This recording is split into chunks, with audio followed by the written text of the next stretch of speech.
Alright, so it's the end of the day. I'm putting away my tools. I want to show you how I get these inner races off the hub when you're doing a wheel bearing. So there's a couple of methods, I guess. Some people use heat, right? But I don't use that method because I'm not quick enough. When you heat it up, it expands and it kind of slides off, and you get it off that way. But what I do is I grind a slot on an angle. If you do it on an angle, you're not going to nick the back side of that hub, and you don't have to always go all the way through, right? You can leave some material left.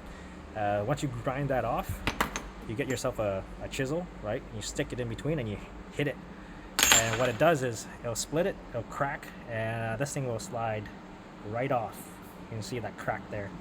So it just releases the tension off the hub, and I hope that helps you guys get those inner races off on those hubs when you're doing your wheel bearings. And please like and subscribe, and I'll see you next time.